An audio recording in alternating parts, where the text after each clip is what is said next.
Welcome back, guys. Combo Breaker 2019. We're going to continue on with the GGXrd Rev2 action. Pools are still finishing up, so that way we can see who's going to get into Saturday night. My name is Samifish. My name is Klaige.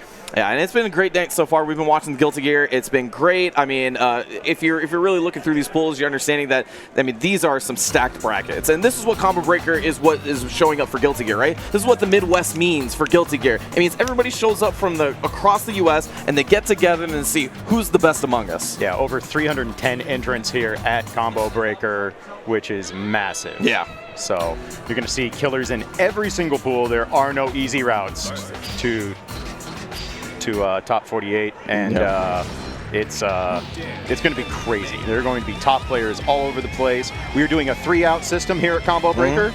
That means you're going to have one person out of winners each pool, 2 people out of losers in each pool. So we will go from pools down to a top 48 tomorrow afternoon into top 16 and so on. So it's not just 2 out. We're going to have 3 people out of each pool, so you get an extra way to continue on in this format, which I think a lot of people really prefer the 3-out format. It's brought a lot of good life to the final brackets of big tournaments. And you know what's good about it is that you actually, as a viewer at home, get to see more games that way. You get to see more high-level action that way. You get to have less double jeopardies because that will happen a lot less in the 3-out system, which is why it was initially created. So you just get a lot more action. But, I mean, you know what it is. Guilty Gear, NA scene, it's going to be great. I mean, we're looking at some of the best players here just in these 4 pools alone.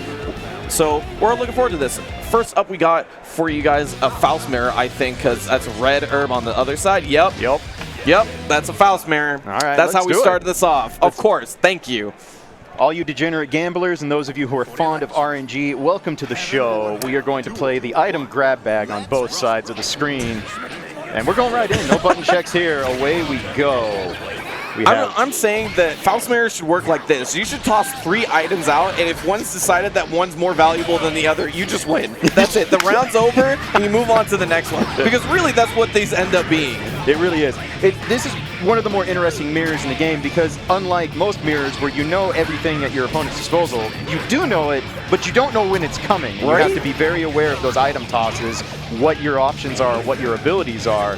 So Faust mirrors they're nutty. There's no other way to describe it. It really is. It's Guilty Gear at arguably its most bonkers. It's ridiculous. And so funny that to say that there's a mirror in this game that might not be 5-5 at all times. Right. It's so cool, though. But you can see both those players, they're both approaching each other at different angles, trying to bait out anti-airs. You see, you got the first hit. Gelato will take it. Yep. Nice confirm there off the overhead. Uses meter.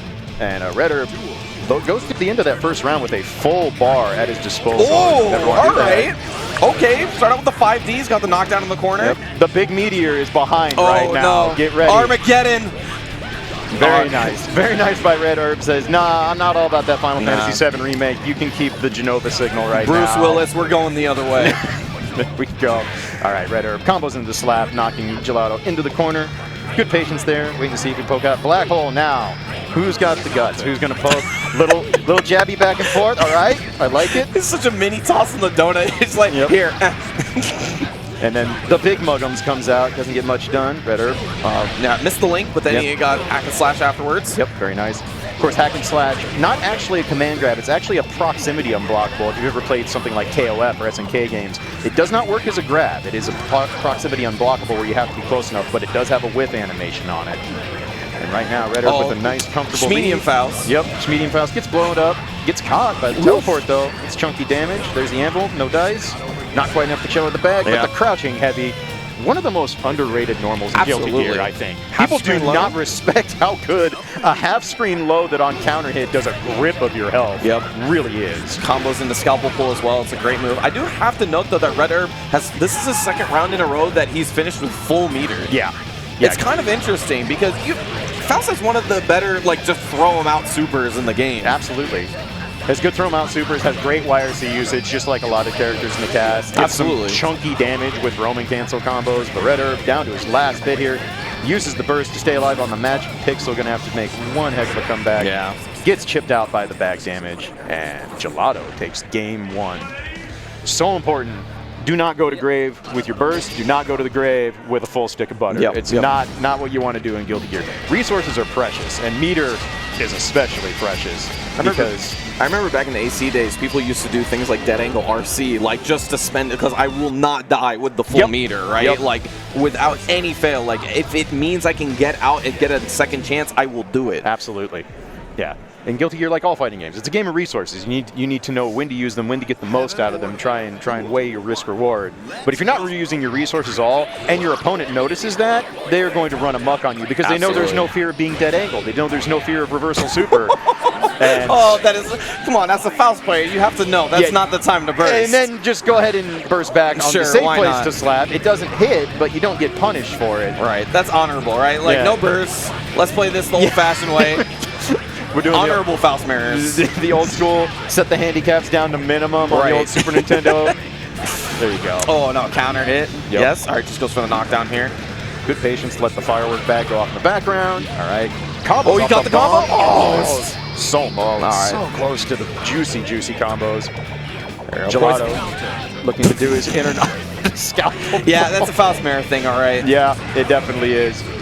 RC, I like really using that, trying to get in, close the gap, and that's going to be it. Gelato set point. Yep. Little Muggum's coming down from the sky. He says, I don't care about forward punch. I'll just take my counter hit damage. All right, let's see if Red Herb can turn this around. Had a nice reversal in the second round of game one, but since then hasn't really been able to get much momentum. And again, stuck in the corner. Mini Faust forces him to jump out, but he does re-corner Gelato. Not able to take advantage, though. Gets hit by the hammer. All right. Oof. All right. Almost got the most of it. Hammer just out of range. Nice blitz. Very good. All right. Unlucky. Gets the donut, so nothing juicy on that setup, but still catches Gelato pushing buttons. All right, here we go. Knockdown. Where's the mix-up going to be? Empty jump out of the drill, but gets caught. All right, this is where I want to see Red Herb use the meter that he's got, right? RC, there we go. That's what I'm talking about. Not going to quite have enough Faust, not with the most damaging dust combos. Goes up, uses the jumping heavy. One of the best air-to-air normals in all of Guilty Gear. Oh, yeah. Red Herb not ready to be knocked down to the loser's bracket just yet. All right, 5K, very nice use of anti-air. Of course, every Faust normal is an anti-air. Those of you who have ever fought Faust know how this works. 6P, yep. Oh, the combo with the hammer, very nice. Yeah. Lucky it wasn't that one. Good burst bait and gets the full punish. All right, nice FD to ward off the forward punch. Scalpel gets out first for Gelato. Gets the knockdown. Both players sitting about half a bar. Yeah, let's take that knockdown, run up, get the Oki. Crouching kick, just one of the best moves on Wake Up. Those meteors are coming. Yeah, does he do anything about it? Very nice. Good awareness from Red Herb. Saw the meteors. Unfortunate because he had to break off a combo there, but good awareness. Gets caught by Hack and Slash and the combo in the corner. Yep. And Gelato takes this set 2-0. Good adjustment there from Red Herb towards the end of that set. Kind of just, again, one of those really unfortunate aspects of the Faust mirror. If that was not a meteor, he gets a full combo, gets some kind of, he's not going to get a knockdown from that height, but he's going to get something, some kind of setup, get to throw his own item. But meteors, Armageddon coming your way, and you got to hold it. That's the way that it works. It's a funky mirror, like we were saying before. But it's fun to watch because it's what's the cool thing about Faust is that we always tout him as the RNG character, right? But he's always been more about the spacing and the anti-airing as a character. So it's like, how as a player do you deal with that and then add this like extra RNG mechanic on top of it? Yeah, Faust is interesting because yes, the RNG is the easy thing to notice with Faust. But what a lot of people might not know, Faust is arguably one of the most consistent characters in Guilty Gear history. He's just never unplayably bad. Because when you have those kind of normals and those kind of spacing options and those kinds of abilities to screen pollute with the bag, with the random items, with scalpel pull, you've got a toolkit that's always a recipe for success. And the nice thing is that you don't have to be super clever. Like Faust's game plan kind of writes itself. It's like, wow, I have these buttons that just occupy this entire area. That's cool. I think I'll just use this. It's like, yep, you got it. You're playing Faust. Good work. Yeah, well, that's why you see like some of the best players. Like we have Bozak somewhere in the building right now, right? Those are the type of guys you always like, oh man, look at his RNG. But it's really the way that he earns it is because he's consistently anti-airing. He's consistently getting pressure. He's getting opportunities to throw items over and over again. So let's get into this next one here. It looks like we got a Raven. Is that 2 of them? Yeah. Are you serious? This is all day double mirrors here at Combo Breaker 2019. Character variety, we don't need that. We are playing mirror matches until the cows come home. It is Champion Edition all over again. You can finally both pick the same character. You know what? I mean, if it's Combo Breaker, it's going to be unique, and it's starting off unique indeed. Raven Mirrors, you got Chielover versus HeyItsDale. Yeah, this is as popular as Raven was when he first was released. Oddly enough, this is not a mirror you saw all that often. So this is it's interesting because Raven has the tools that Raven doesn't really like to deal with. He has a great forward punch to shut down air dashes. He has a needle to shut down. It's a mirror match. I mean, you're going to see it live in living color. So let's go here. Obviously, excitement meter going to be very important. And right off the bat, we have a baited burst. Yeah, that's a big loss because the Oki is going to be really difficult to deal with. He doesn't have a meterless reversal. Yeah, so right now, Chielover in a very solid early position has already taken away the burst from HeyItsDale. Very nice. Deals with the knee drop very well. Yep. That it's so much harder to use Raven's ball now because it's so slow to come out with that weird arc it does in the air. You can see there, Chielover going to get the mix-up. Yep, catches him on the air dash. Should be enough here. Oh, not quite. Just drops. All right. Let's see if HeyItsDale's got him. Nope, not enough. Yeah. Chielover closes out with the stand jab. Says, no, that air dash is not meaty enough for me to be afraid. Chielover, round 1. Catches him with the crouching heavy. All right. Spacing out with the ball. Nice use of Raven's dash to get in. Forces him to stand there, into the ball, and here we go again, right back into the mix-up. The most basic high-low just says, you're not going to block it, I'm going to keep doing it. You got to make me stop, and if you don't, then this blender is going to go on forever. Yeah, and look at all the meter that he gained, right? So now he has such great control over this match. Trying to take it right there, anti-air. All right, got the burst just in time. Yep, all right, nice catch there on the jump slash. Going to get a full knockdown. And that mix-up, those are interesting because if you have a character who ducks and actually has a good crouching hitbox, you can duck under the ground ball and just completely negate that mix-up. Right now, Chielover trying to close it out. All right, went for the grab, realized he got a knockdown, had the RC. Jumping back out, looking for that last little bit of life to take this first game. Ooh, dashes into the crouching heavy. All right, see if HeyItsDale can do anything here. Scratch is safe. It gets caught with a jumping dust. I like that. Just sniped him out of the air. Again with the pin, Chielover handedly takes the first game. And really, one of the things I was noticing from Chielover is that he was recognizing his own character has a difficulty getting out of the corner, right? Yes. He doesn't have a natural, he does not have a natural air dash. He has the swoop instead. Yep. So a lot of characters where they can sort of box dash out of the corner, that's where Raven cannot. And that's why you're seeing a lot of those TK fireballs. It's making it really difficult to get out of those corner situations. Yeah, with no meter, Raven basically has to take a massive risk to get out of those situations. He either has to mash in places where you don't want to be mashing. Blitz is an option right there, but of course, raids it. Yeah, goes low and stuffs it out of there, but then Chielover gets the hit, and every time he's gotten a hit, he's taken so much life away from HeyItsDale, and that's going to happen again. A whiffed burst, that's not what you want to see. Double scratch, he's getting excited, he's trying to get in there. Yep, knocks it down. So far, HeyItsDale has not been able to deal with the empty low at the end of these mix-ups. This time, ducks a little too early, gets caught. Chielover going for the max damage. Went for a reset there, but gets punished out of it. See if HeyItsDale can take advantage. No, air gripped. Nice jump back out of the mix-up. That is not real. And catches him in the stance. YRC, but no punish. Ooh, caught him pushing buttons on the end. That's going to be enough. Chielover on match point already. Have to respect Raven when he's in stance and has YRC. He can cancel out of it at any time for 25% meter.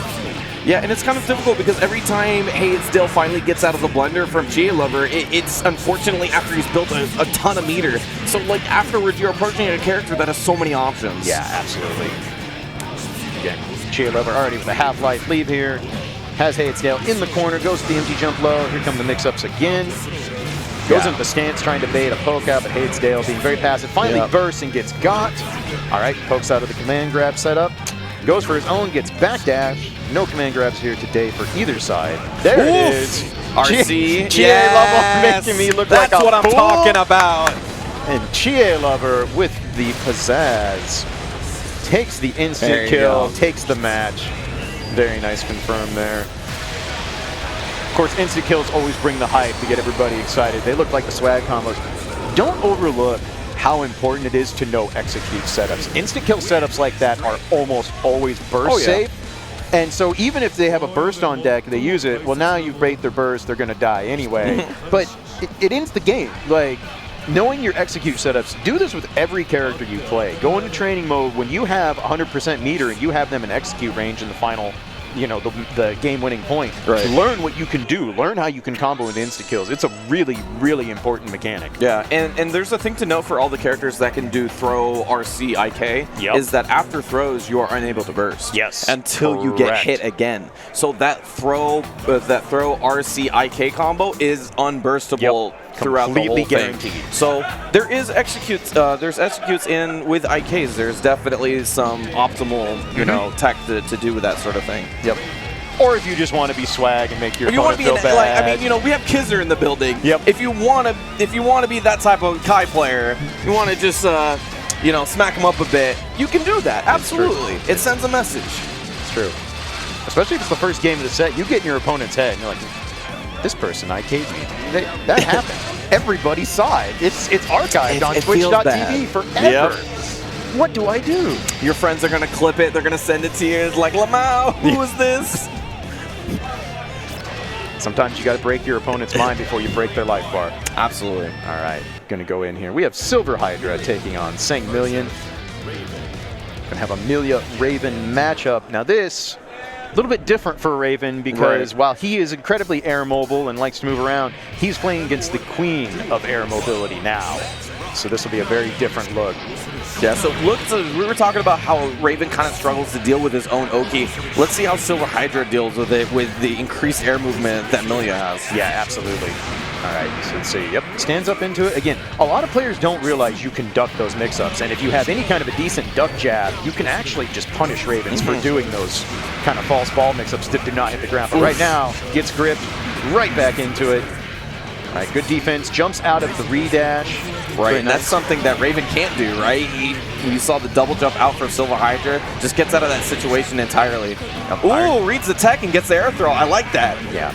It's a good RC, got him a lot of damage, but he did sacrifice picking up the hairpin, so he's forced to do hairpinless combos right now in the corner. Has to go to Bad Moon. Yep, catches him with the YRC disc. Very nice. Good situation though, right? Yeah, like absolutely. You're teching in front of them in the corner. As long as you're making consistent reads, and especially in Guilty Gear, you should be able to recognize when your opponent's going to go for something like tech buttons or something like that. Absolutely. No, it was a that's a risk-reward play, and it paid off handsomely for silverhydra taking the first game. But right now, Sangmillion already with a half-bar lead in this second game. Bad Moon, new change on Bad Moon, doesn't always knock down at that range. Sometimes you get the weird float out of it. In this case, nice YRC, good recognition there by silverhydra. Catches him on the crossover. We're going to go to the corner, no pin here, so going to have to read that tech. Went for the air grab, didn't get it, corners himself, but jumps out of the command grab, very nice. Just mix up the double air dash. Nice. And should have enough. Oh, drops it, not enough to finish the job. Gets caught by the jumping knee. Okay. Sangmillion on his last life here. Can he bring it all the way back? Right now, kind of hovering over the pin, not wanting silverhydra to get it. Because if he has that, that's an easy way to get and finish off this round.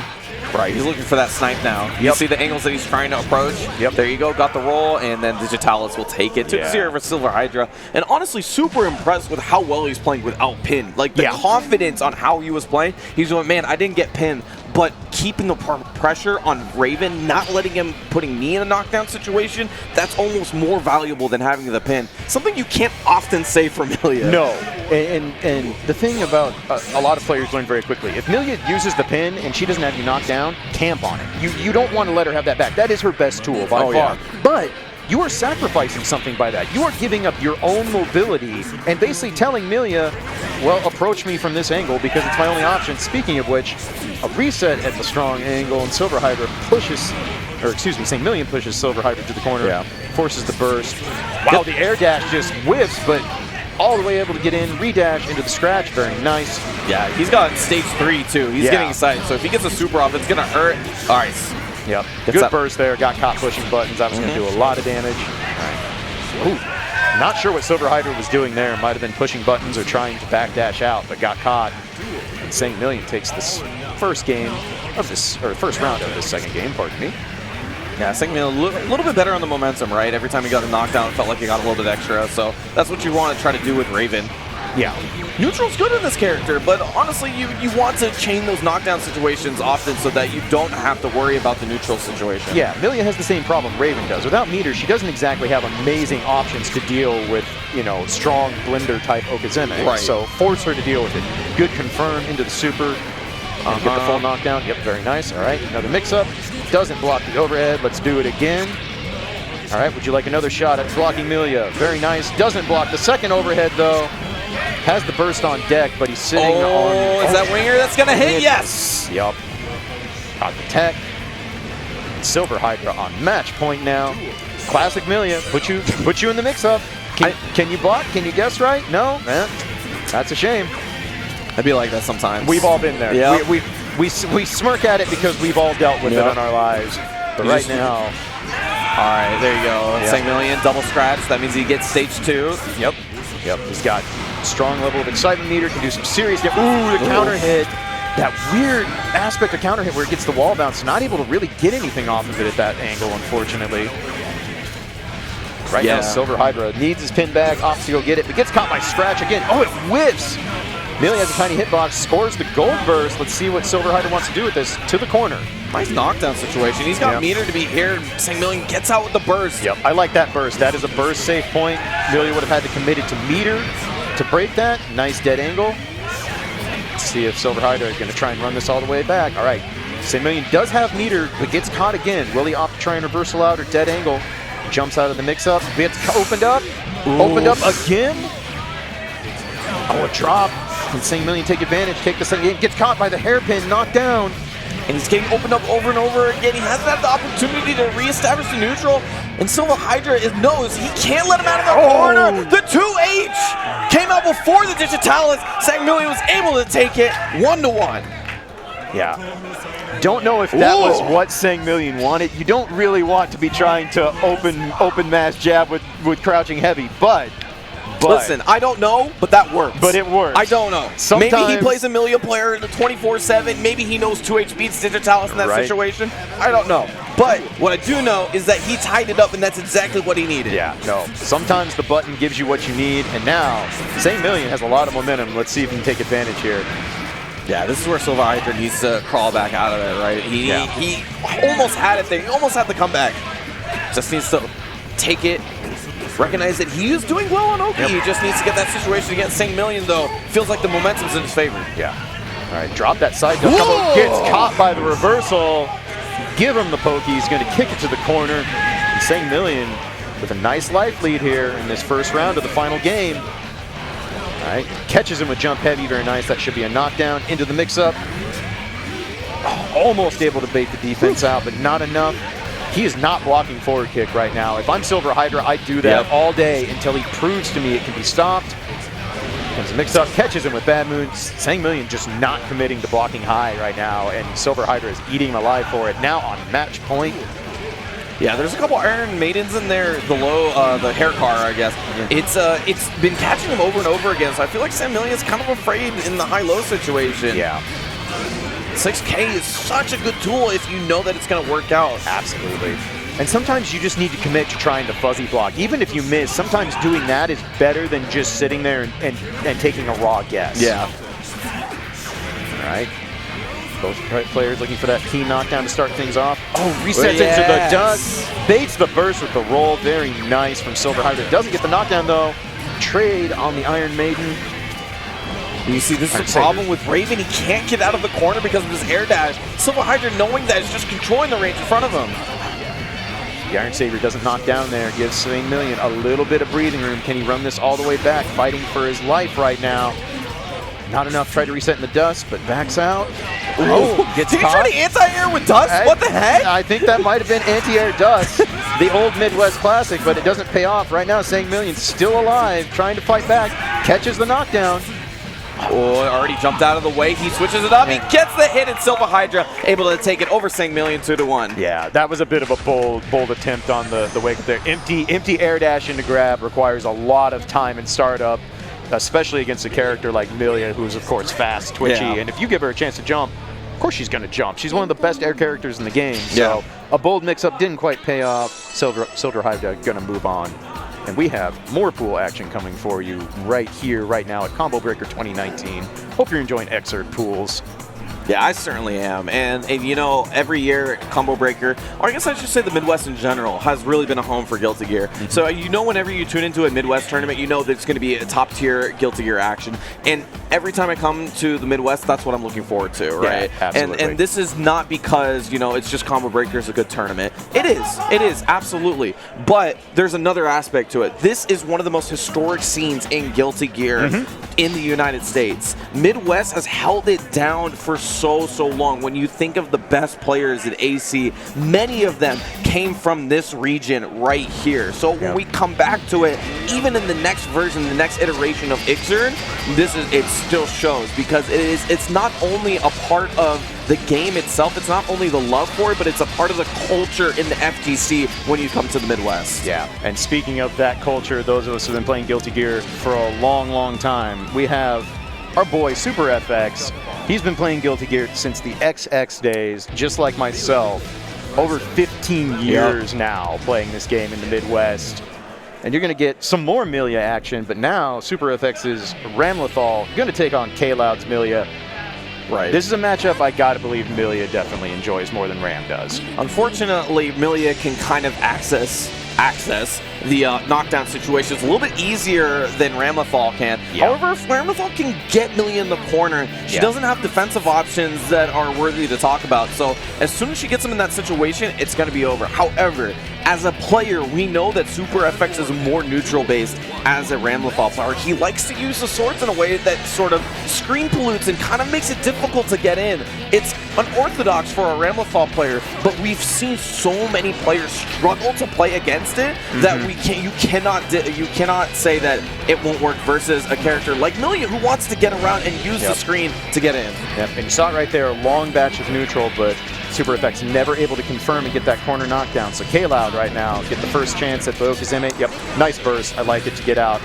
But SuperFX needs to find a way out of the corner. Nice block there on the overhead by Kayloud. All right, catches with the sword.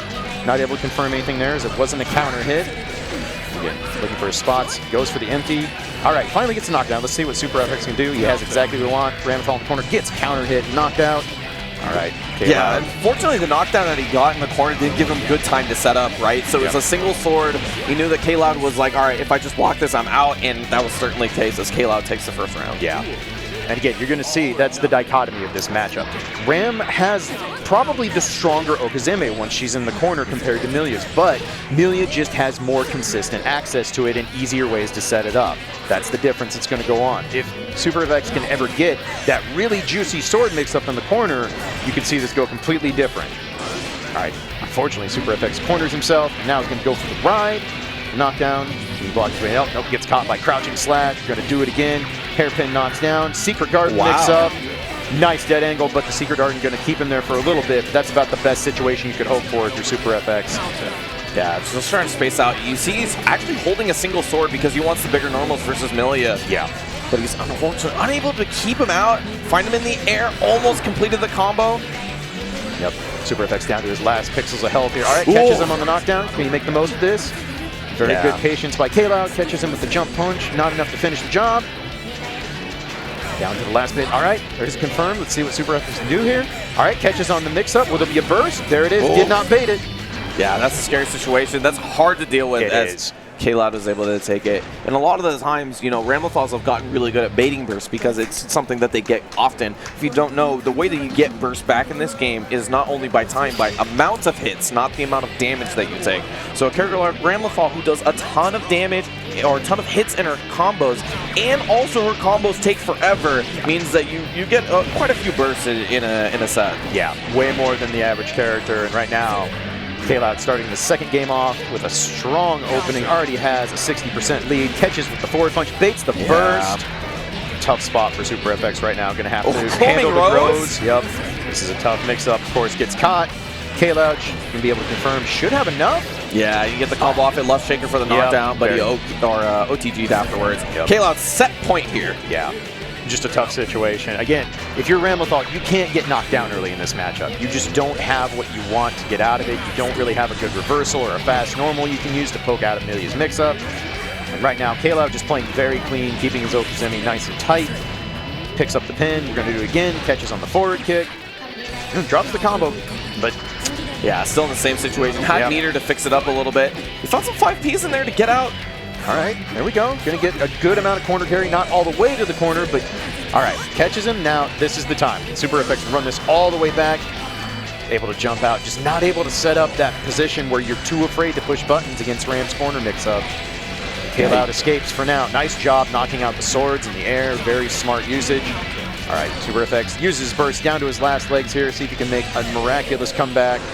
Kayloud playing very patient, catches him pushing buttons on the jump, and Kayloud takes it 2-0.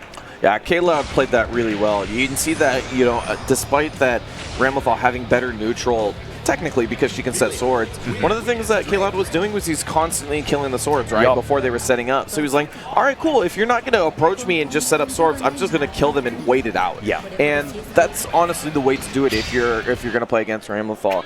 And in that last part, SuperFX was recognizing, well, I need to put her on the ground. Yeah. So constantly setting swords, both swords, because I need to do it. Unfortunately, it wasn't happening. Yeah, that's that tough dichotomy for Ramlethal in that matchup. You want to keep a sword because you want the sword normals. They're a great tool against Millia because they outrange her, but then you completely sacrifice your space control in the neutral game, except on the ground.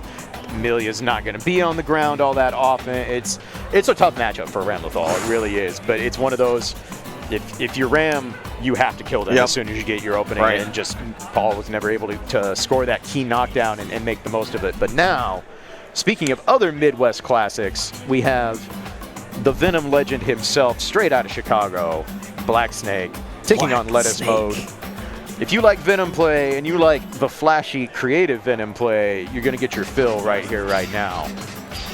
I think, in my opinion, this is strictly my opinion, Venom is the most beautifully designed character in all of fighting game.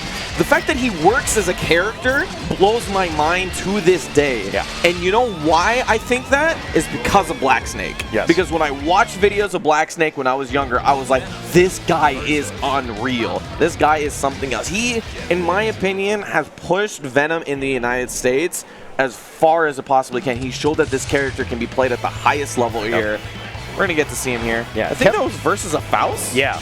A matchup he is slightly familiar with, having lived in Chicago and played a game or two against Elphelt Shadow. A smidgen of matches. Yeah, might be familiar with this matchup. But yes, like you said, you know, stuck with Venom when almost no one else in the U.S. did. Yeah, exactly. You know, a lot of people dabbled in Venom, myself included, in various versions of Guilty Gear, but almost everyone eventually caved and went back elsewhere. Because he was hard. He was hard in previous games. Absolutely. And he still exists as a character that needs a lot of time to devote to. But blackSNAKE did it, and he showed when you put the time in this character, when you put the effort, this is one of the scariest characters in the game. Yeah, absolutely. Venom is the character that can play at any range. You're going to watch it. If blackSNAKE wants to play max range, he can. If he wants to go in and do heavy mix-ups based around strike throw style mix-ups, he can. That's the beauty of Venom. It's like you said, he's a beautifully designed fighting game character. Honestly, a masterclass in game design. If you want not only uniqueness, a unique idea, but a unique idea that works. Like, everything comes together with this character. He's not a buggy, like, mess that doesn't, like, sometimes, like, things go the other way and you don't know. Like, you imagine you can interact with your setups. That is so cool. Yeah, absolutely. And right now, blackSNAKE baiting him burst there, it doesn't come out, says that's fine, I'll just keep the pressure on, everything's good. And then you see one of those mini mechanics Venom has, bouncing the pool balls off of one another, which charges them up even further. And for those of you who don't know, there's even another layer of that. Venom is actually able to set backspin or forward spin on the ball to bring it towards him or away from him for even more complex setups. This character is so fun to watch in motion. It really is. And you can see the old school Venom style right now, the screen pollution style, right? Make you run through this gauntlet. Can you get through it? Of course you're not. You're Faust. You're way too big to get through it. Yeah. And you saw lettucemode as blackSNAKE takes game one. Really smart. He used Faust's crouch to walk under both those charged balls. Faust's one of the only characters in the game who can do that. And it didn't matter because Pooch is just like, yeah, that's fine, here's another pool ball. I have many more to summon if you would like them. You know what's so cool is that a character is like, oh, he can get under regular projectiles, and then there's a character like Venom who goes like, oh, I have a setup for that. Yeah. I can fix that up. You know, like here's a ball setup that deals with that specifically. I literally have multiple ways to direct my projectile into the ground and make you feel bad for doing that. Yep. And Prucha with an early burst.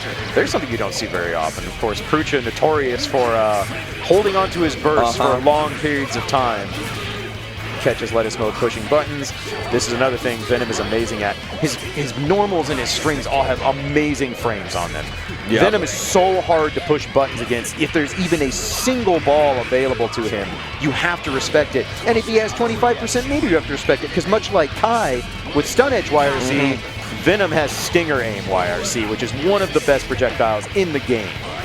Yeah, it's so strong. It's great as a stagger pressure tool as well. Yep. And one of the things that you have to constantly keep in mind if you see some meteor on the side of a Venom player. Yep. And the meteor's coming out. Prucha went up, tried to bait it, gets hit by one, but not too bad of a punish, all things considered, where meteors are concerned. Does go for the ride on the spring, though. Comes right back down with the jumping normal, says, I don't care, I'll take this ride all day. YRC, the carcass ride. And blackSNAKE on match point already.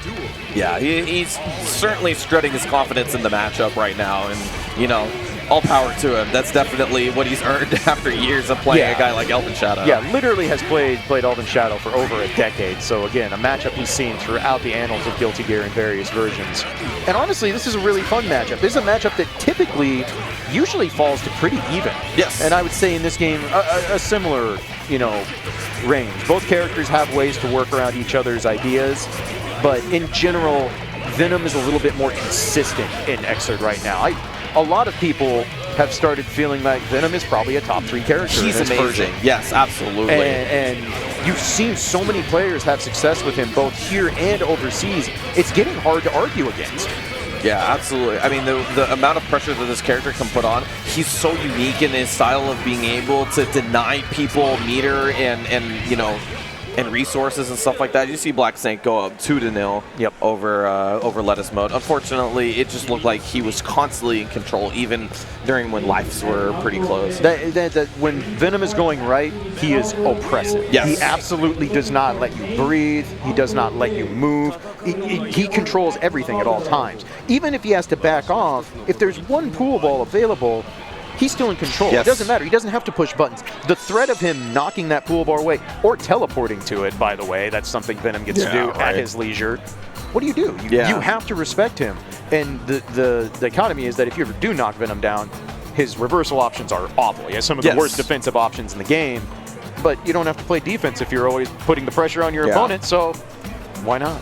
Yeah, one of the things that you're seeing from blackSNAKE in that situation was just the screen pollution style, right? A lot of the times when we talk about Venom in XrD, we're thinking like, this character is actually mad oppressive because his mix-ups are incredibly scary. Yes. Right? He has the ability to set up multi-layer mix-ups over and over and over again, and they're things you can't deal with because there's projectiles on top of you. But Prucha is showing you that different style, right? That old school style of screen pollution, constantly throwing balls in different directions, and there's one specific thing that I really liked about him is that there was kind of times where the setups on the balls kind of went awry because they're it's Venom. Like, there's sometimes you get setups that go wrong way, or maybe you're just kind of throwing them out as they go along.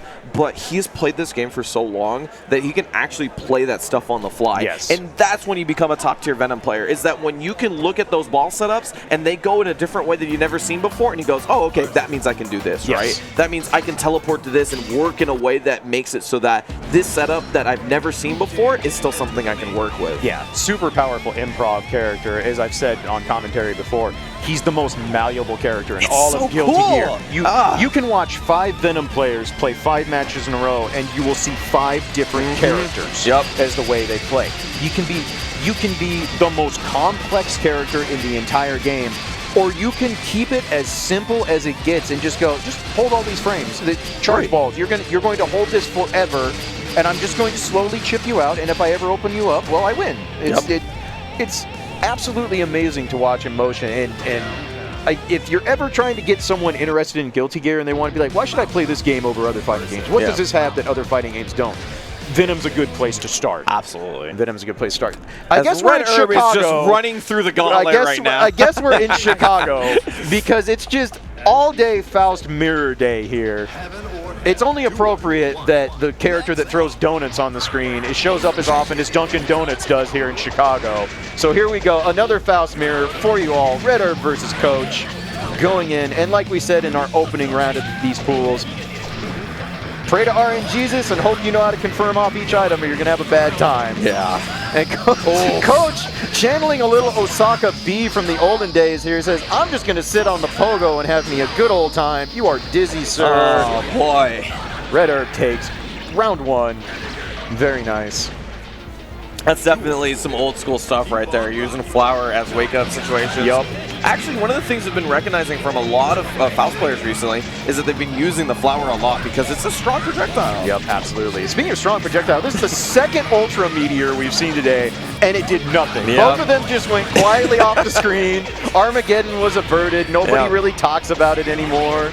We move right on. Coach with a nice jump gets caught. Time to guess. How's your guessies, baby?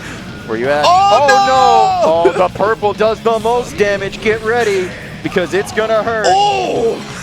That's a third of your life just because you guessed wrong. You did.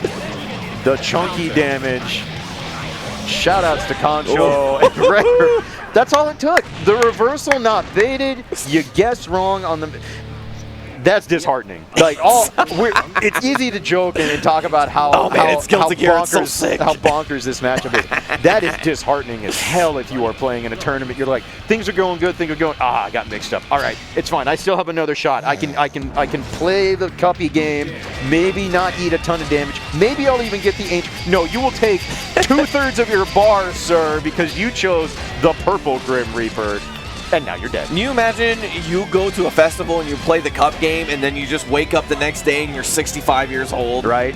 You just lost a third of your life. I like That's it. I like to imagine my man is on YouTube right now looking how to win the cup game. Just watching videos, be like, how did you do that? You gotta keep the eye on the ball, the entire time.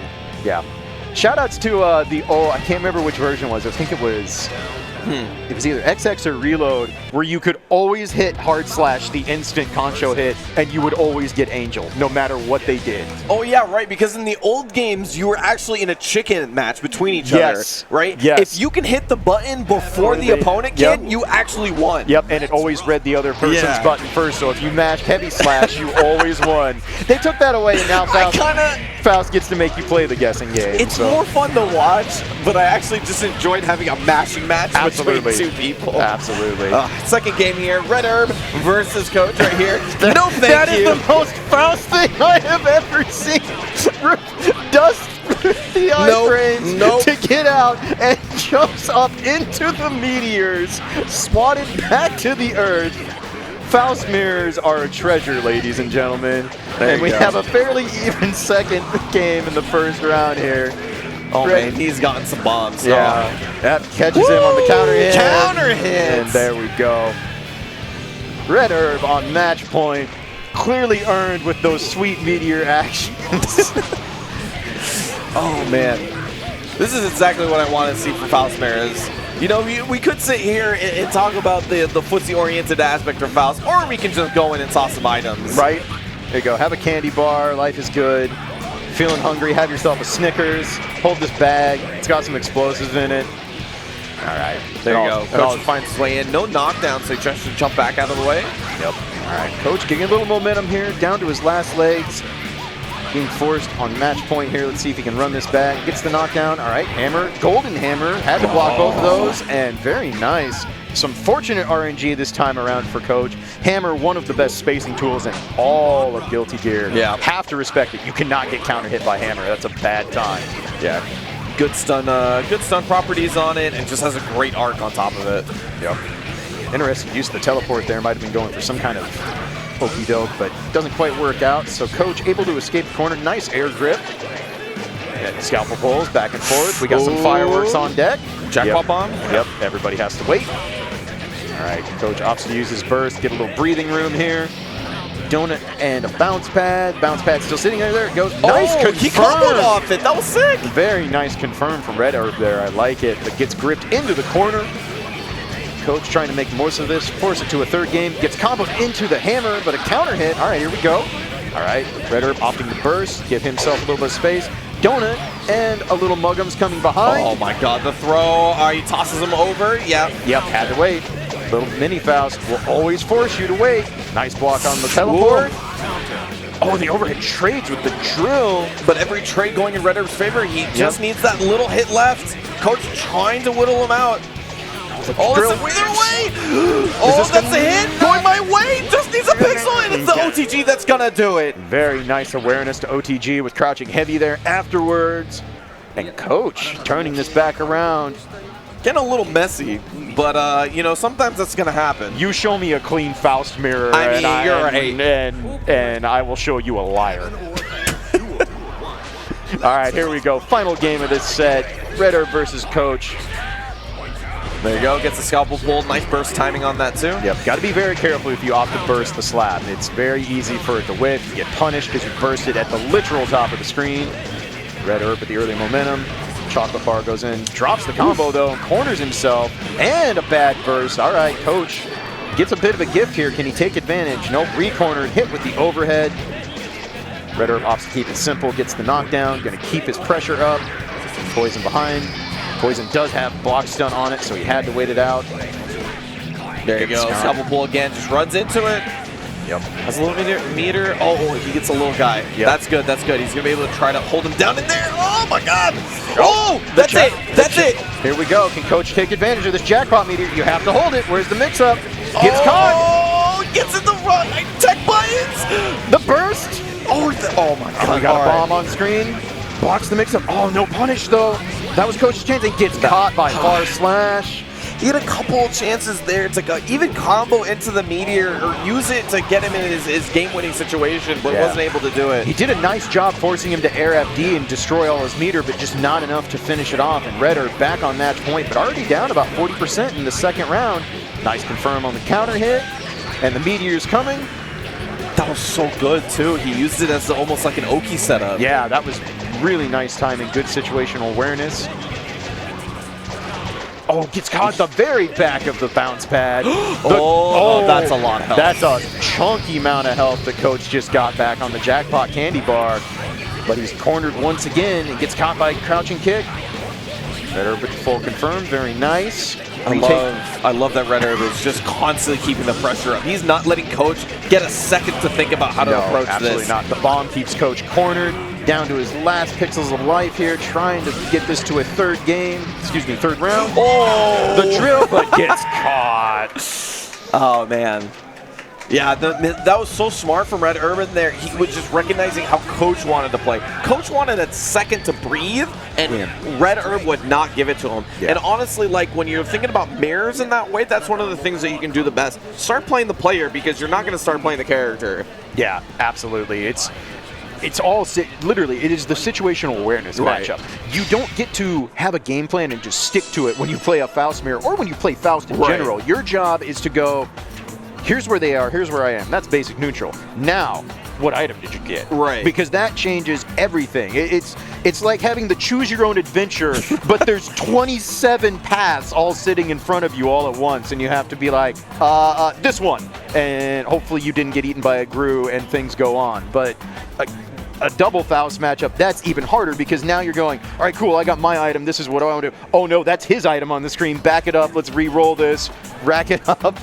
I mean, I imagine that every Faust player was just like a big fan of Mad Libs when they were younger, right? Like they were just like, choose your own adventure. Where do you go? You know, I love hammers. Yeah, I love hammers. Absolutely. Right. So I have to do this.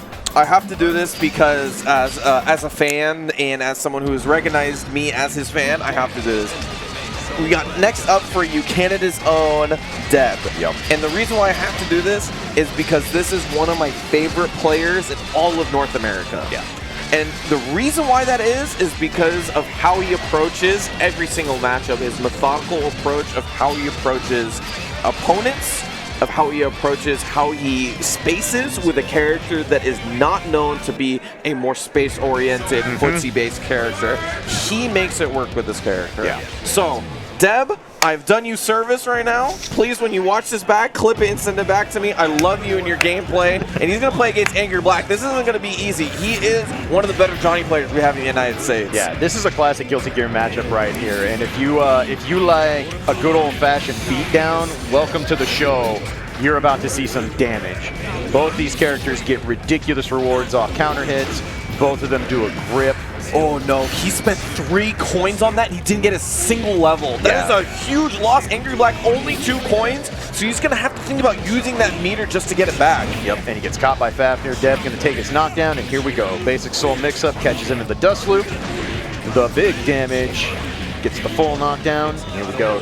Oh, he's got full meter. Calls out the blitz. Should have enough to finish this with full meter, no problem. Of course, Dev known for getting maximum damage off his confirms. Yeah, he's going to try to tack on as many hits as possible. That's going to be it. Very nice. Absolutely beautiful awareness by Dev, getting the most out of that. He takes the first round of this first game. Yep. Okay. Who cares if it's 5 frames? It's still standing kick. It's real good, kids.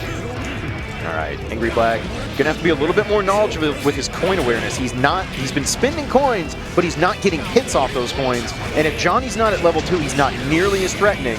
Baits the burst. That was disgusting. Gonna black beat, but he still gets the full combo. Great situation. All right. Nice. Gets the blitz, but he doesn't get the hits. Charged it all the way, pulled himself out of the corner. Those are the worst situations. When you make the correct decision, you make the right read, and then you don't get the reward because sometimes spacing does that. It's just an unfortunate situation. Dev, pretty dominant there in that first game. Let's see if AngryBlack can turn it around here. Again, all right, there's a coin hit. Now Johnny's on level 2. His miscancels are faster now. He'll have access to, you know, all his really good combos and see if AngryBlack can make the most of this. Right now, Dev catches him on the counter hit Fafnir. I love that Dev does this. He doesn't go for the giant chunky damage where he's going to have to bait a burst. He just says, nope, I'm knocking you down to the corner and I'm going to play Soul's mix-up game. I'm going to make you scared of Wild Throw. I'm going to make you scared of the range and the forward punch. And speaking of Wild Throw, how would you like to play a Shoto who's coincidentally the best grappler in the game? Well, you should play Guilty Gear. Oh, baby. Gets the throw back in the corner. He has meter to RC. Yeah, that's going to be a Dev set point. And yeah, one of the things is that, you know, when you think about a character like Johnny, he sort of turns from a neutral-based character with great normals, and at every level that he gets, he turns more into a mix-up character. Absolutely. And the thing is that Dev is just denying those levels so well. Yeah. And it's making it so difficult for AngryBlack to get a character or just get a hit on him. Dev cannot get hit here, though. That guard bar is maxed out. That was the only kind of hit he could take. Get ready, though. Get ready. No. That was it. That was the damage. Yep. You saw that, though. 4 hits and it did half bar. Yeah. Took half bar. Not an optimal combo in any way. That's what happens when your wrist gauge gets cranked. I like it. Resets into the throw. Let's see what AngryBlack can do here. Should be able to score the knockdown. 1 hit Zwei. Very nice. All right. What are we doing for the mix-up? This level 3 is his ticket. He needs to use this well. And he's using it for pressure right now. He's got that risk meter. Blinking, but unfortunately switched it up. What's my name? Yep. This should be enough. And yes. Very nice patience. Throw up the J. AngryBlack finally takes a round. Yeah. You saw Dev showed his patience, and Dev is notable for being a bad guy who's also a very patient, like you said, methodical player. But in that game, it didn't, or that round, it did not pay off. His wrist gauge got cranked. A very innocuous combo turned into half-life. AngryBlack finally able to confirm it. But now, AngryBlack's wrist gauge is cranked. Oh no. Oh, the burst. ID confirm in the corner, so we extend it. Oh man, this is gonna hurt. Yeah, AngryBlack in a tough situation now, gonna be knocked down with almost no health left. Where's the mix-up? Goes up. Volcanic Viper right in the face. Roman cancels to stay safe. And AngryBlack down to that magic pixel, down to almost no money. Yeah, he's doing whatever he can to get some pressure on the Dev. Yep, Dev with a nice use of sweep and finally catches with the crouching slash, and Dev takes it 2-0. Yeah, I mean, Dev just approaching that solo. Obviously, we didn't talk about it in the beginning of this match, but I had experience versus Peppery, who used to be a Johnny player and was one of the best Johnny players in North America. So he knows how to approach the matchup. I mean, you can see it right there himself. He's going to be moving on. AngryBlack going to drop down to the losers, but that's going to be just a little bit of the Guilty Gear that you're going to get today. Yeah. Please don't go away. We'll be right back after these ads with more Guilty Gear action. Stay tuned. Yep. Friends, welcome back to Combo Breaker 2019. You are in the middle of Guilty GGXrd Rev2 pool action. My name is Klaige. I'm here with my brother, the one, the only Samifish. How's it going, y'all? And we are making our way down towards that top 48 mark. This is the last round of pools tonight for Guilty Gear. We are actually getting all the way down halfway through pools. We're done tonight. We'll kick back up in the morning.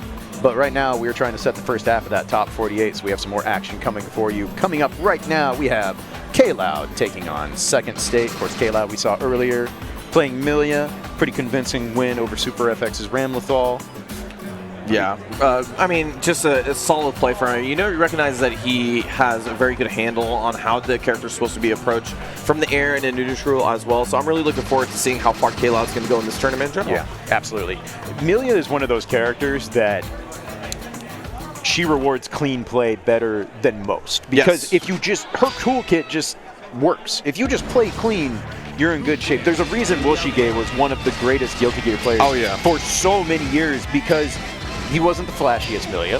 He wasn't the fanciest Millia. His setups were very basic, but he just won tournaments over and over and over again because, well, this character just has the best toolkit. Why would I not just use the good stuff over and over again and laugh at you as you die slowly? Because in the end, what's amazing about Guilty Gear is that it's all about the system mechanics of the game, right? Absolutely. You can have a character like Jam that in every sensible character should probably not be good, right? Short normals, I mean, it doesn't have the ability to really put you in any sort of lockdown, doesn't have the ability to give you a crazy Oki, but is a character that just, when it works well in the system mechanics, like a character like Millia, she can just put on the hurt.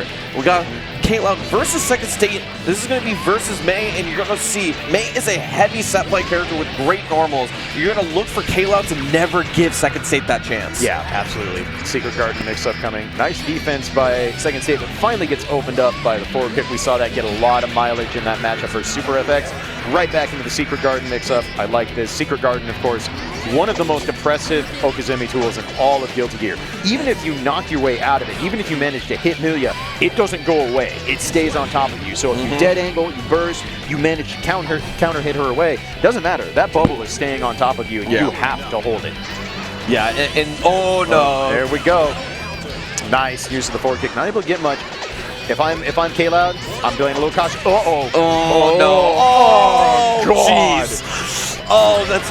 Oh, he just got the mortal counter just enough to get the combo. That's 80% in the instant for second state. Yep. But let's see, Kayloud had a great round, didn't give second state another chance. Let's see if we can do it again to make the comeback. Yep. Second state finally opting to use his burst. Oh, did that catch? The big Yamada? Yo! The beach ball. Yamada. The beach ball from the Otter actually caught Millia on a counter hit, so Yamada was a guaranteed round ender. We go to a third round in this first game. Man, if that didn't explain May in a nutshell, that was right there. Right. Huge damage, the ability to turn it around in an instant. Such a scary character when played well. This is one of those parts of Guilty Gear where what you see on the screen is exactly what you think it is. The character with the anchor does a lot of damage. Don't mind her size. She hurts. Yeah. That's about it. That's all you need to know. All right. Nice confirm there from Kayloud. Opting to spin his meter. Go towards the corner. Catches him on the air dash over mix-up. Back the other way. Turbo falls. Catches him again. Right now, second state. Not trying to jump out of these mix-ups. Millia's Okizeme in the center of the screen, not nearly as tight on the lockdown as it is in the corner. And of course, May, notable, she has the fastest jump start up in all of Guilty Gear. She can get out a lot of those mix-ups. Those are not guaranteed. But second state scores the knockdown. See what he wants to do here. Too close, gets gripped. Oh, wow, that's going to give him a chance to get a lockdown as soon as he gets the hit. Yes, RC. Will he bait the burst? Does not. All right, Kayloud has a chance at his last life here. Catches him on the jumping heavy and closes out the round. Both players were burst baiting towards the end. They're doing their best to try and get around it. Neither did successfully. Kayloud comes out on top. But you see, this is the dichotomy of playing Millia. We talked about how her toolkit is so good, how powerful her mix-ups are. There's just one tiny problem. She bleeds a lot. Yeah, quite a bit. She has the second lowest effective health in the entire game. That's including things like damage modifier and guts. Yeah. So when you hit this character, it hurts a ton. And guess what? May happens to be one of those characters that just hurts a ton to regular characters. So against Millia, I mean, you're seeing it right here, right? The entire time, Kayloud had most of the advantage of the game, but that was such a close set because second state was able to get 2 or 3 hits on her. Yeah, absolutely. All right, second state clearly still in this. That first game came down the wire. We'll see if he can make that minor adjustment. Even this setup at 1 apiece right now. A little bit early, gets caught by the forward punch anti-air though, and nice burst bait by Kayloud. Very nice use. That's a common place for people to burst against Millia is on that knockdown portion. He backdash out of the way. Just 3 6Ks in a row, Wow. okay. Great defense by Second State. Yes, he got hit by the third forward kick, but that was it. There was no confirm after. And if you can get through a secret garden mix-up and only take a single normal damage, you did all right. That, though, that is a single normal of damage that will take your life bar down to 0. Capital H. Second State takes the second game, starts off with another counter hit. All right, Second State with a little bit of momentum here. Kayloud goes for the wake-up throw, doesn't get it, gets another chance and gets the wake-up throw. Such a great mix-up staying on the same side with the Badman. Yeah. Very often you'll see Millia's try to go for that side switch there. Second State just takes back the life lead with a good hit, but you see right here, Second State really approaching well. I mean, Kayloud's really struggling to sort of have a good angle to approach. Oh, Second State was trying to finish that off the rope cancel, but the beach ball comes up. Mr. Otter with the assist, and Second State with a pretty dominant second game there. Yeah, for how long that first game took, the second one happened in an instant. Yeah. Very much what happens with May. When May gets rolling, I mean, characters die fast. Every counter hit is a grip. Every counter hit leads to a knockdown. It's real scary. Kayloud getting the momentum back in this third game very early on. Nice goes up, gets the air grip. Very nice. Opting to go for throws right now. Seems to have a read that Second State is not looking for those. All right, good block on the beach ball. That could have been a big confirm. There's that new jumping RC, heavy. Yep. And continue the combo that way. That way you get the corner combo and the great pressure with Secret Garden. Blocking these overheads really well, though. Yeah, Second State, very nice defense, but not able to escape the corner, unfortunately. Finally dead angles his way out, but can he make the most? Catches on the dust, all right. Yeah, great reset with the 5D and gets a combo. Gets a meter too. As soon as he gets that 50%, it's going to be so much scarier. Yep. There it is right there. Yep, Kayloud had to burst, was on the verge of getting that comeback taken from him all the way. Oh, you might have been able to OTG to kill. Yeah, and gets away with it. Dangerous lack of awareness there. Could have definitely went up and went crouching kick, stand kick, stand kick, stand kick. Probably OTG the rest of that bar, but all's well that ends well for Kayloud. He is back on match point. Yeah, Second State gets his burst though, so has another chance. Digitalis clips on the way up, gets a combo. Yep. Oh, this is gonna hurt. Yep. Oh, May damage at the start of a bar when Guts hasn't kicked in at all. Always a nice instant block into the air throw from Kayloud. Impressive bit of air defense there and earns Second State's burst. But Second State still with a healthy life lead. All right, good anti-air, very nice. Should take him to the corner. Right. There you go. He tried to jump out there. The 2S keeping him locked down. Oh, gets the anti-air. There's the counter hit. Yeah. Gets the full combo. This is going to be enough. Not quite. Just out of the corner. Oh, jump down. Yeah. He has the meter. Oh, no, doesn't spend just yet. Another 6K. RC to continue it. All right, here we go. One more mix-up should be enough. Kayloud can hit it. Great defense once again for Second State. Dolphins out. Gets caught by the jump heavy and the throw. Doesn't get the combo. No, he just goes for the Ogi. The instant turbo fall. Kayloud over to take it. 2-1 over Second State. Wow. Second State with more than a couple opportunities there to get his way out, but just couldn't quite finish it off. Kayloud clutches it out. Keeps on moving forward.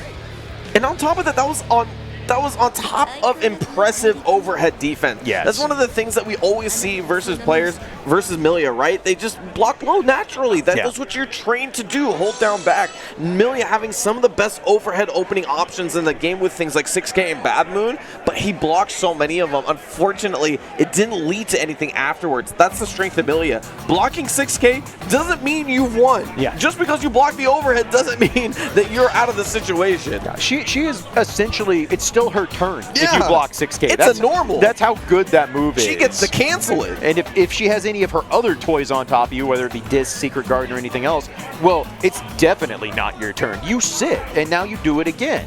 And it's so hard. We're so used to just, there's the mix-up. All right, we're going to do this again. All right, knockdown. Like, it's almost expected. Like, when you see Amelia get a knockdown, you're just like, all right, here we go again. You go. And it really, it shows you that, you know, I've been playing for 15 years. Sandy's been playing this game for a long time now. There is genuine shock when someone blocks Millia mix-ups. Yeah, they are that hard to block. Absolutely. And sometimes it's a combination of understanding your defensive options, but mostly it's just you have to make a read on your opponent. You have to get a feel for their tendencies. Do they like to use 6K a lot? Do they like to Bad Moon a lot? And you make the best of it. Next up, we're going to have daymendou versus Red Herb. This is actually going to be a SoCal versus NorCal special right here. Yeah. daymendou, definitely a premier Slayer player. Every time you see him come out to a tournament, you see him do something nice because, I mean, he doesn't come out to the tournaments often, but I can't remember the last time he's had a bad showing. No. He is the Slayer of North America. He has taken this character to levels that no one else has been able to. Of course, Slayer has been notably nerfed from his older version. Down from AC is an understatement. He is not the same character he used to be. He's a little bit more honest. He's the most meter-hungry character in the game. Without meter, Slayer is simply not as threatening as he used to be, but he's still Slayer, and he's still the walking stick of dynamite that is waiting for you to do the wrong button once, and then it's going to blow up in your face. And we'll see right now, pretty even match here in this first round of the first game. Both players on minimal amount of resources right now, not a lot of meter, being patient. daymendou says, no, let me just go where Mini Faust is not. I don't want any part of that. Of course, Slayer's movement is very ground-based. He has that sway with Dandy Step, counter hit pile bunker, the big damage. Not at a range where you could really Roman cancel, get a lot out of that though. Yeah, he's looking for his moment. Burst saves Red Herb. Maybe he gets another chance there. Dead angle just to push him off. Nice block on there. Great defense on the fake cross up there by daymendou. Catches, all right. Not going to be quite enough here. Down to the last legs for both. There's another Mini Faust. Mini Faust, the best item Faust could ask for in this matchup. Just completely takes away all Slayer's avenues of main movement. Catches with a counter hit. Not a little bit too far. Ooh, catches. Footloose journey to finish it off. Yeah, catches him on the jump heavy, combos into Footloose. And daymendou takes round one. All right, nice spacing on the hop punch. There's a bomb there. All right, jumps out. daymendou will take that trade. Yeah, that gets him out of a nasty situation. Now he's pushed Red Herb to the corner, and this is where Slayer excels. This is where Slayer can force you to hold some mix-ups. All right, nice standing kick to get out. Red Herb showing good patience here. Nice, yup. The can opener, it does everything. If you are Faust, hit crouching kick, except there, where it doesn't do what you wanted. You get a counter hit and you go to the corner and think about what you did. Oh, Blitz doesn't work out The for a blocker unblockable. toe. That's going to be a daymendou going to take it. First game goes to him. Get an ovation from the crowd. I applaud the youth. You don't see undertow much anymore. It's definitely not the move it used to be, but he caught Red Herb napping there and said, I don't think you're actually going to jump out of this. And sure enough, enough to finish off that first game. You know, Red Herb actually played that, or daymendou played that versus Red Herb very well. Yeah. Because he's recognizing Red Herb is playing very reactively. Yes. Not even tossing items in neutral, he's waiting for daymendou to try to come in unsafely. Yeah. And so daymendou's sort of adjusting because of that. Yeah, absolutely. And that's what great players do. They adjust to the situation. Nice use of Dust YRC. That has a lot of iframes, gets himself a throw. Not able to capitalize, however. Slayer eats a whole lot of donuts. Oh, no. Crosswise heel.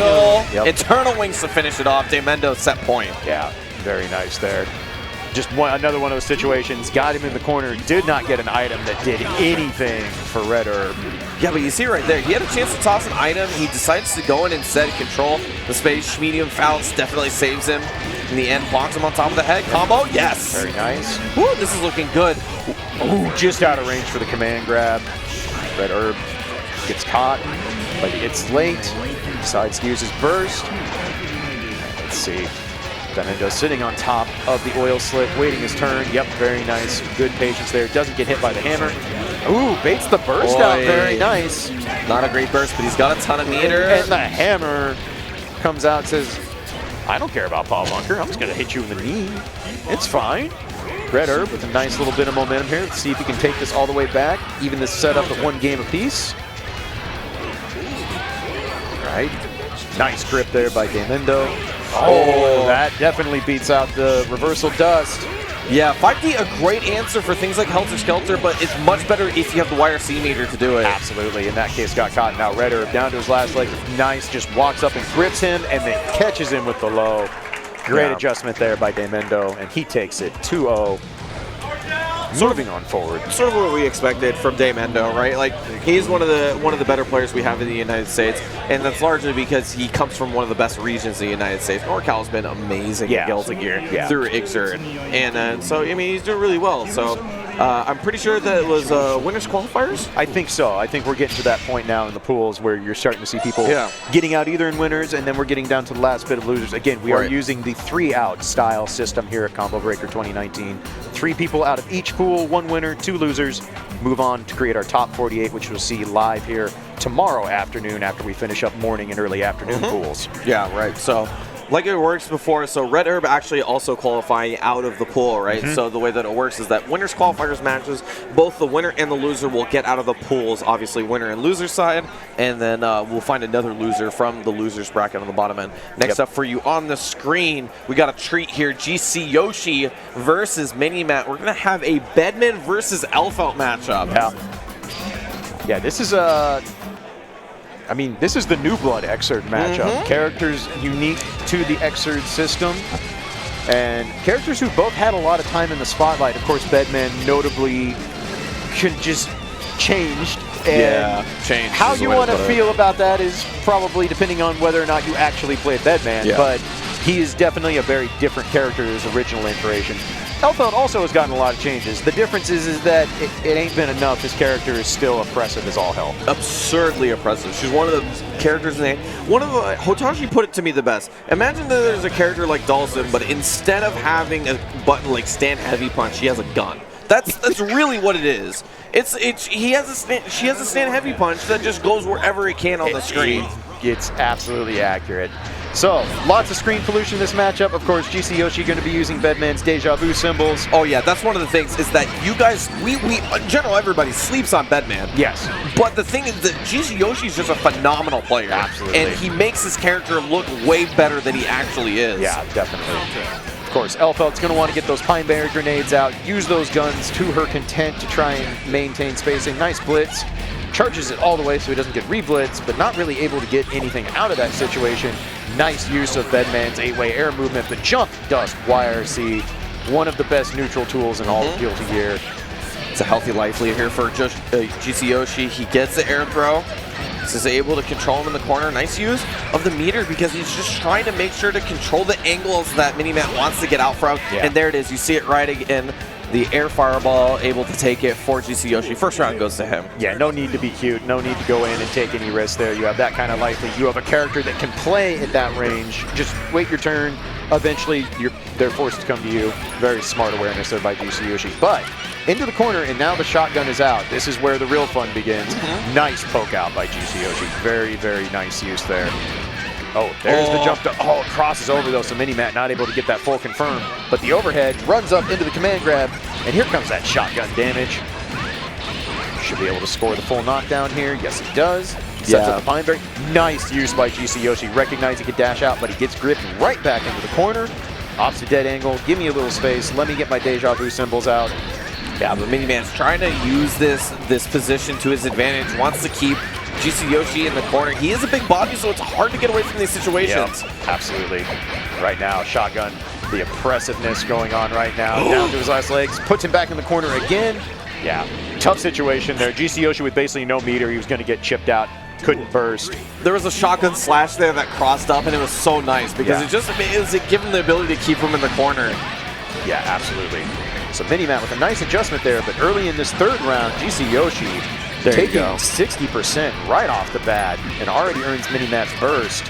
So a bit of a tough start for MiniMatt. It's going to have a tough hill to climb. Nice forward punch. Very good. Yeah, off the YRC too. Just a great situational awareness in that. GC Yoshi, healthy life lead here. He's able to put on a dirty mix-up. He gets the throw. Yep. Very good. You see those Deja Vu signs right there. As long as he has them up, he has some control over the neutral as GC Yoshi's able to take it 2-1 over MiniMatt in this first game here. Yep, you saw the dash-in throw there from GC Yoshi. So Bedman does not have a traditional Guilty Gear dash. His dash is actually like a command teleport that has some super armor on it. But what Bedman does have is the fastest walk speed in the game. And when you are walking, you can throw at all times. So Bedman actually has a really, really strong ground throw game, especially if you get people afraid to move or push buttons. Yeah. So look to GC Yoshi to push people in the corner and get those throws where you can start getting combos off them. Yep. That's what he wants to do. One of the things that MiniMatt's doing really well is constantly killing the Deja Vu symbols. Once you hit those, then unfortunately Bedman doesn't get the Deja Vu projectiles. And so that's making it really hard for GCXrd to get setups. Yeah. Bedman, a snowball character. If you leave him to his own devices, you're going to have a screen that is a hot mess for you to deal with. You have to be willing to go and eliminate those symbols. GGXrd went for an air throw reset, didn't get it, but should have enough there. RC's debate any last-second burst. MiniMatt very wisely does not blow his burst there. Would have been baited, would have been a real bad position for the second round in game 2. But GCXrd on set point already. Very nice confirm. MiniMatt going to take it to the corner. All right. Yeah, just going to set up with the far S. You see GCXrd just jumps out and then bed slams. Yep.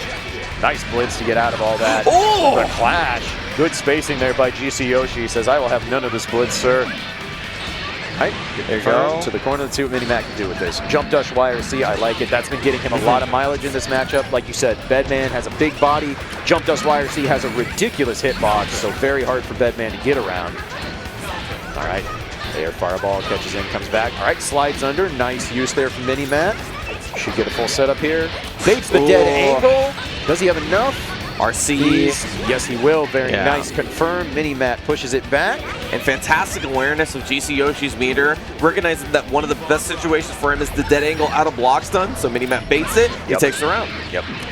Very good awareness. All right, Pine Barrier's going to come down. There you go. Yeah, keep the pressure up here. Use that big body against him. All right. Good FD gets GCXrd a little space. Finally pushes out when the Pine Berry detonates on MiniMatt. And now he has the space. Nice confirm. Gets corner to corner. Excellent use there. Not able to get a setup and gets gripped into the corner for his trouble. Yeah, and that was such a big grip, right? MiniMatt was able to push him towards the corner, get rid of the deja vu symbols as well. So now GCXrd in a terrible situation. That's why he burst. Yeah, had to. Really in a tough situation there. Otherwise, the bed slam does not knock down, though. A little bit of rough spacing. Double sniper. Yeah. Shades of Hotashi. As he's able to tie it up 1-1 versus GCXrd. And the adjustment from MiniMatt so impressive. He's waiting. He's not letting GCXrd set up in the mid-screen and get those deja vus out right there. He wants to be able to get the knockdown away from them and then give him the ability to run those mix-ups in the corner. Yeah, Bedman wants to play a little bit more of a control in this matchup. He's not looking to be overly aggressive. He has to pick his spots. If you're Elphelt, you want to be the aggressor. You want to force those situations where you can have the guns out, just like this. Yep. I mean, this is what I was saying before. This character's got full screen normals. Yep. You have to consider it. But GCXrd finally gets that command dash to teleport through, scores himself a hit, and has even this round back up. Of course, always want to take that first round in a set point game if you can get a hold of it. And GCXrd earns MiniMatt's burst and see if he can make the most of it now. Nice forward punch. Yeah, makes MiniMatt blow up on his own Pine Berry as well. MiniMatt get a little bit of momentum here. Overhead. Oh, that was so smart! Oh, it doesn't get the combo off, and unfortunately. Might have been looking for the burst there as well, thinking that GCXrd would burst after the overhead. Didn't come. GCXrd capitalizes, takes round 1 of this set point game. And that was so smart because MiniMatt knew that he was wanting the dead angle, so he went for a little tick into 6P, which has a delay. If you're not in blocks, then obviously you can't dead angle. Yeah, no, it was really smart, and then he went for the double read thinking the burst would happen. It didn't, and it ended up costing him the round. That is the difficulty when you make a hard read on a burst. Sometimes they don't, and you get punished for it. Right now, GCXrd in a dominating position. Picks it up. He's going to continue it. No, he's just going to stay for the setup here. Baits the burst, and that's going to do it. GCXrd 2-1 over MiniMatt in a very handed last round, but that definitely went back and forth throughout the set. Yeah. Tough situation there, like you said. You made the great read. You know the dead angle's coming. I'm going to stagger pressure, so your dead angle doesn't come out. Now you have a dead input. I'm going to score this overhead. You make the third level read and go, he's going to panic burst. Oh, yeah. He's dead if he doesn't panic burst. And then you stand there, oh no. We've all done it. It's so rough, right? It's so hard when you have to make those reads. And especially because, you know, there's a character like Bedman who's able to, like, just go away and then set projectiles on top of you like that. So you're like, when's the good time to burst? There actually isn't one. I'm sorry, in that situation, that's it. You're in a bad situation. That's the character that Bedman is. But, I mean, it's been great Guilty Gear action. We're getting through these winners qualifiers. So what you saw right now is a winners qualifier match in the top 48, which we will see tomorrow. So GCXrd moving on. MiniMatt as well, just through the loser side. But you know, in general, I just want to say thank you guys for tuning in for some Guilty Gear action in the Midwest at Combo Breaker 2019. This is where it's at, and I thank you so much to enjoy the game that I love as much as you guys do. Thank you so much for joining us. Yeah, absolutely. Combo Breaker, if you've never been out to a Combo Breaker, you owe it to yourself. This is the tournament for players. If you play fighting games, if you love fighting games, if you love games in general, come out to Combo Breaker. You will not be disappointed.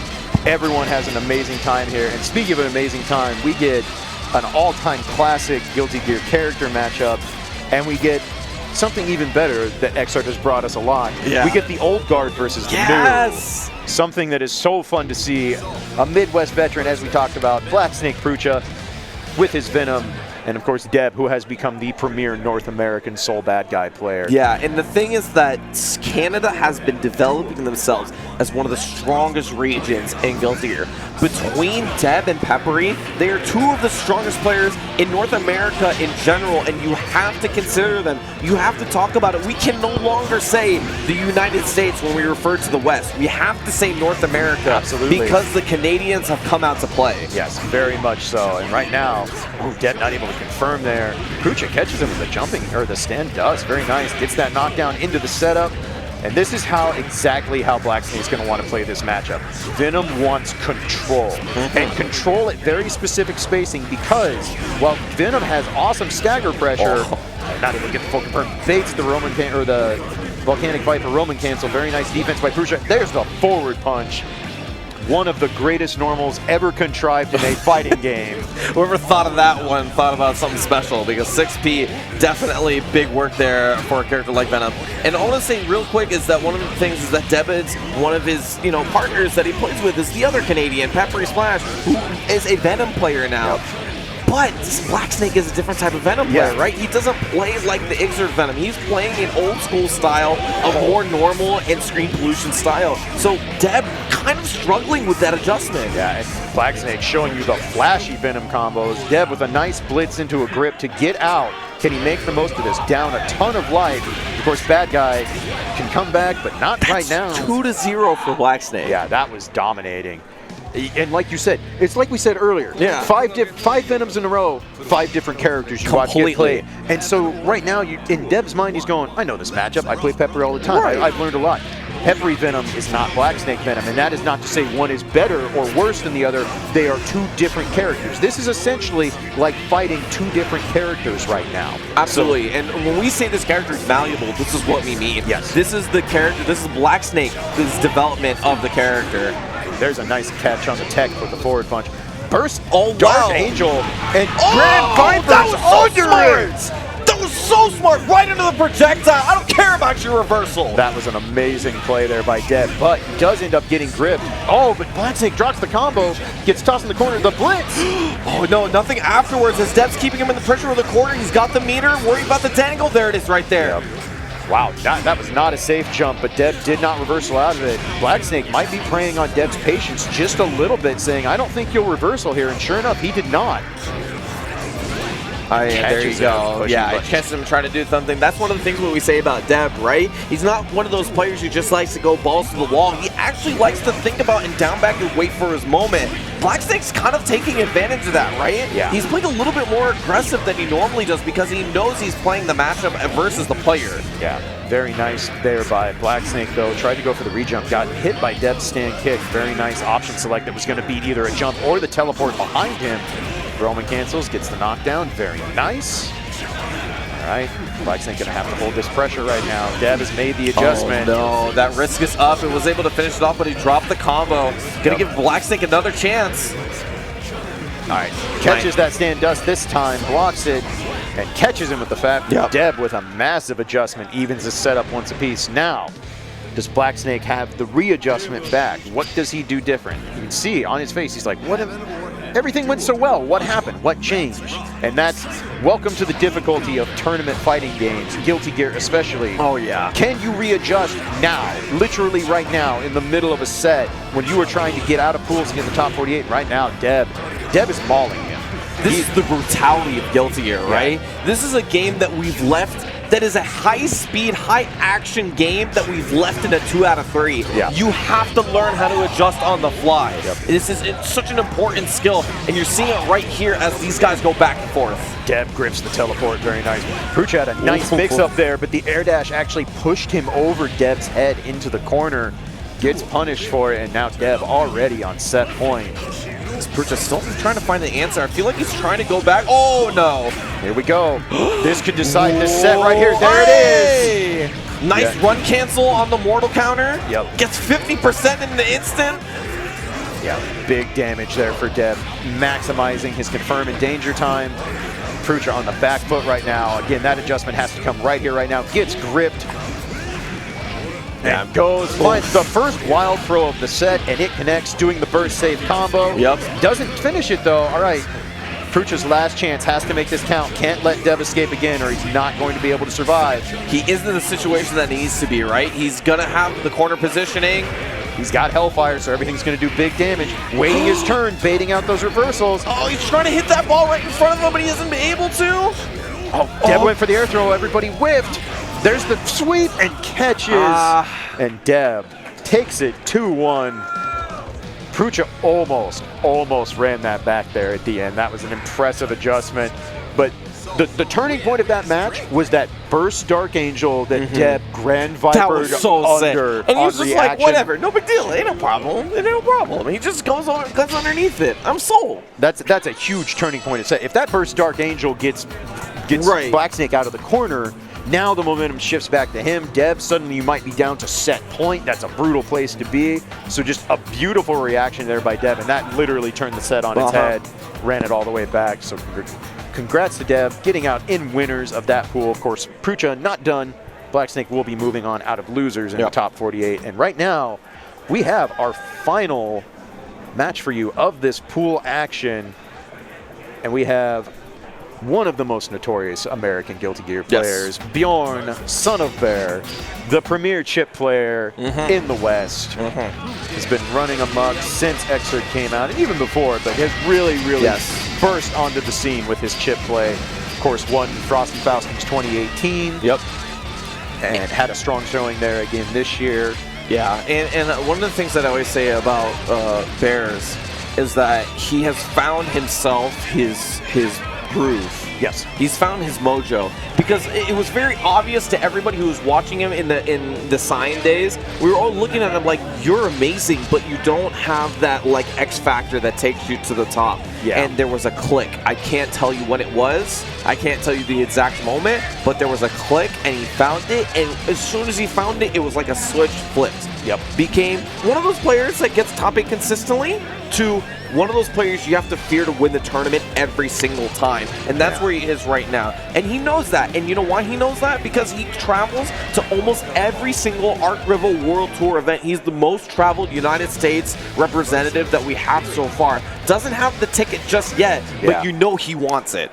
And this matchup, interesting, because you have the two most pixie characters in the game, Chipp and Millia. Literally bottom 2 effective health. Yes. The 2 lowest health, the 2 most mobile characters in the game.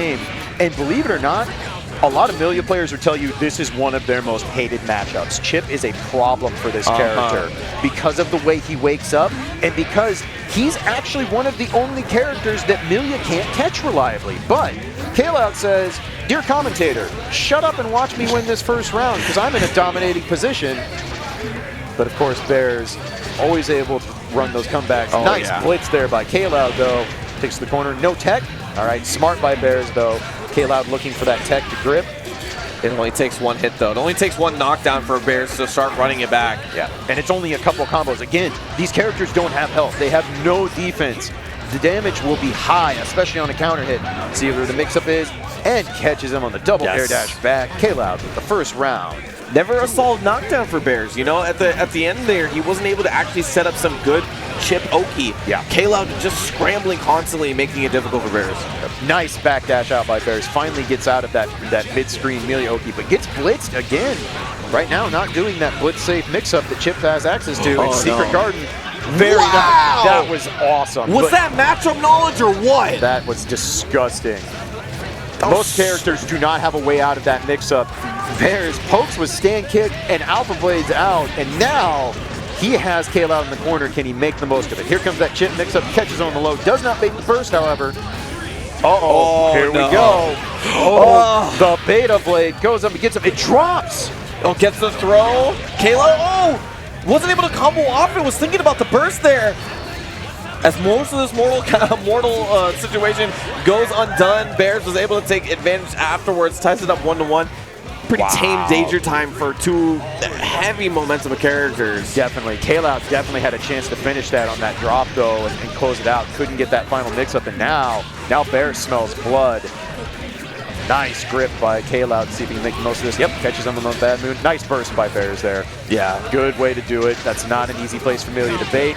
Wow, something trades with jumping heavy. I'm impressed. Yeah, close S, trying to use it as a good anti-air next to Millia, but unfortunately doesn't work out as Bears gets a full combo here. He's got meter. Yep.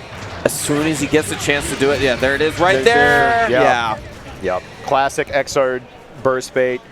Wait for the burst flash. Yep. Roman cancel, get the time stop, wait your turn, go in, finish the round. Bears up 1-0 in this set. There's some disdain from the audience. I mean, there. you know, nobody likes to play against Chipp. Unfortunately, Bears is such a cool person that we have to put up with his Chipp nonsense. Chipp is an oppressive character, and Chipp definitely took his lumps in this version of XrD, where they finally took away that corner blender, but he's still a monstrous character. Absolutely. So right now we'll see if Kayloud can make this adjustment, but Find Me, such a brutal mix-up to deal with. You can't see him. I mean, we're not trying to be funny there. You just can't see Chipp when he's in Find Me mode, but Kayloud pushes the corner. There you go. RC, Lux Shaker, he goes for the setup afterwards. Nice blitz on the disc. He's going to switch it up right here. He's got meter, doesn't finish the combo, YRC. He's just trying to keep the pressure up right here. He's not trying to give Kayloud a chance to get a hit on him. And there it is right there. He ran out of options. That was good defense from Kayloud, and he takes the round for it. Yeah, excellent defense. Finally got enough space to backdash. Caught him with far slash. One of Millia's better neutral pokes. Kayloud takes the first round of Game Truth, trying to stay alive, wants to get out of this pool on the winner's side. Wow, no punish on the Digitalis at point-blank range. Chipp definitely has options to do that, but does go ahead and earn the burst there, so Bears back on the offensive. Kayloud corners himself, but able to confirm. Yep, nice burst there by Bears. I like that burst. It prevents him from getting the pin back. Now, Side Dust takes him to the corner, catches him on the tech. Oh, he needed to finish that off, though. It gives Kayloud another chance at life here, especially with 50% meter. Goes low, gonna set it up again. Bad moon, and then we're gonna RC to get the combo. Tried to go up for the air throw, but too high. No, he did pick up pin. Oh, that's so big right now. Bears is gonna try to take advantage of it. Still hasn't picked up the pin. Oh, this is such a bad situation for Kayloud, but he's trying to find that pixel of health that Chipp has.